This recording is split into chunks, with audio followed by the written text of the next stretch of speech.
Hi, and welcome back to Pint Size Guilt-Free Torah. Today is Rosh Chodesh Shvat, the first day of the Hebrew month of Shvat. The traditional greeting in Yiddish is a guten Chodesh. Have a good month. In Hebrew, it's Chodesh Tov. Whatever it is for you, everyone should have a happy, healthy, and successful month. We are reading this week, in addition to the fact that today is Rosh Chodesh, the first day of the month, it's actually in the parsha this week is the mitzvah of creating months, creating a Jewish calendar. How is that done? It's a complicated process. It was done in the ancient world, and then the calendar we have today was done a few centuries later, what we use in the modern world. But the Hebrew calendar, for the most part, is based on the lunar cycle, on the moon. And it's interesting that the nations of the world, and certainly the ancient nations and the idolatrous nations, based their calendar on the sun. There's the Julian calendar, there's the Gregorian calendar. Those are based on the sun.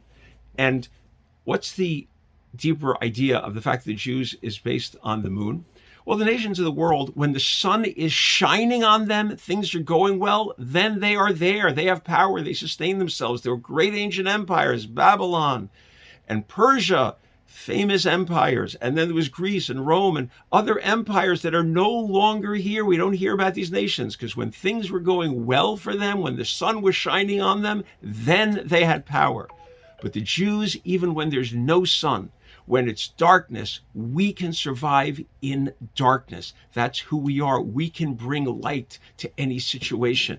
I saw a wonderful story in an incredible book that I read years ago called The Holy Woman, about a woman named Rebbetzin Chayesar Kramer. It's written by another woman named Sarah Yocheved Rigler. Now, this woman, Sarah Yocheved Rigler, who wrote it, spent years, 15 years in an ashram looking for spirituality. Later on in life, she found her way back to Judaism, but for 15 years, she was in an ashram. But she heard about this incredible woman. Now, this woman, the woman she's about to interview, is Rebbetzin Chayesar Kramer. She had not only gone through the Holocaust, had not only been in Auschwitz, Dr. Mengele had experimented on her to the point that it was most likely that she was never able to have children after the war. And that's who she's interviewing, this older woman who spends her entire life taking care of mentally challenged adults, people who there's no one else to take care of them. And so here you have this younger, more modern woman who's been through an ashram and really has dealt with spirituality of the Eastern variety more. And now has found her way back to Judaism, and she's finding this older Holocaust survivor woman. And so she said that Rebbetzin Chayesara asked me, again, the interviewer saying, about my background. I told her, I'm just reading, I told her about the ashram. Then I asked her about her experiences in the Holocaust, a subject that has always obsessed me. She described how on that first night of Auschwitz, a veteran inmate pointed to the smoke coming out of the chimney of the crematoria and told her, "That's your parents." Nevertheless, she asserted, Auschwitz was not a bad place. What? I must have misunderstood her statement. She repeated again, Auschwitz was not a bad place.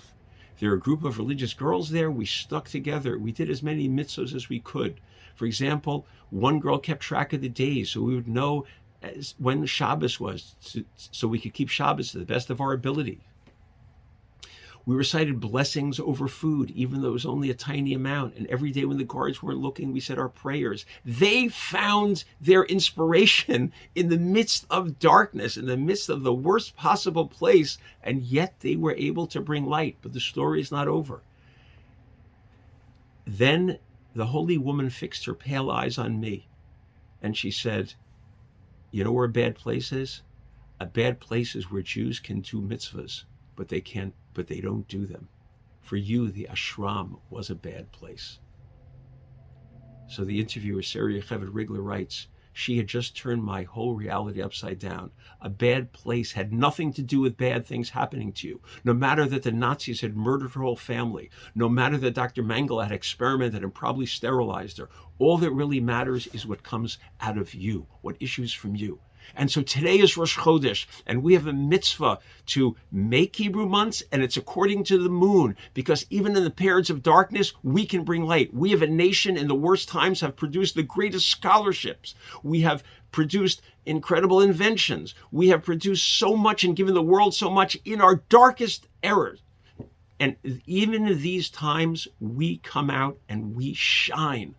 And so also in our life, you see, even in Auschwitz, you can do kindness to others. You can be there for people, and you can be there for yourself and find inspirations even in the worst time. Remember, today is Rosh Chodesh. Today is a new month, a new beginning for us all, and let's use it. There are hostages who were just released. These are great times, even amidst these dark times. They're wonderful times as long as we can bring light to them. Doesn't matter what's happening to us. It matters what light we bring to the world. Have a great day.